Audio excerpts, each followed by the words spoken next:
Oggi vediamo 15 cose per migliorare il tuo giardino su Minecraft. Iniziamo con qualcosa di molto semplice.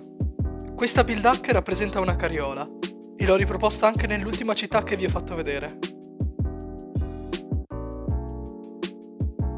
Qui invece abbiamo un giardino fatto con la drip leaf e gli altri blocchi della Lush Cave.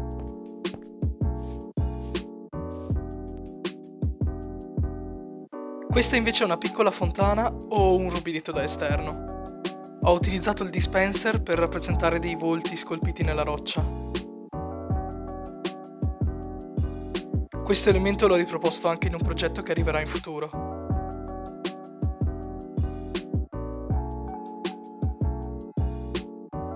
Qui invece ho usato il muschio per fare un labirinto.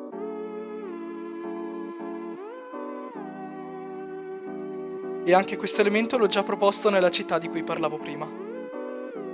E ora invece c'è una delle cose più classiche da avere in un giardino, cioè lo stagno. Potete ricreare queste piante mettendo una candela marrone sopra un pannello di vetro verde.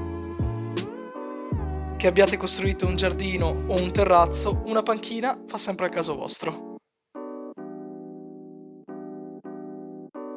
Se nel giardino avete un grande albero, è immancabile l'altalena fatta col copertone di un'auto. Qui invece vi mostro un piccolo gazebo con un tavolo al di sotto.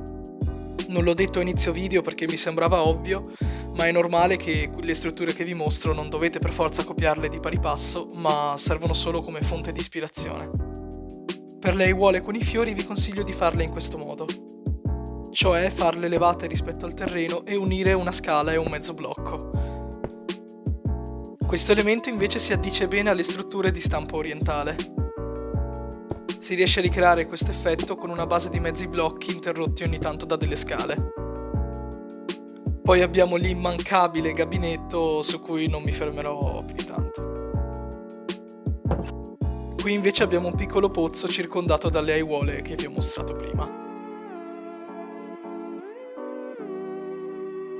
Se il giardino della vostra casa è abbastanza grande, vi consiglio sempre di mettere un campo di grano, che fa sempre il suo effetto. Tra l'altro, se l'acqua la posizionate in modo naturale, l'effetto sarà ancora migliore. E ora una struttura per quelle due uniche persone al mondo che hanno un giardino nel Nether, cioè una fontana di lava. Ovviamente sto scherzando, però il concept di una fontana di lava è molto interessante. E ora abbiamo un altro tipo di stagno. I target block si abbinano bene ai blocchi di quarzo, quindi li ho voluti aggiungere. Ho utilizzato anche questa build hack con i mezzi blocchi waterloggati per metterci sopra le ninfee. Ora però il tuo giardino avrà bisogno di essere illuminato, quindi questo video fa proprio al caso tuo.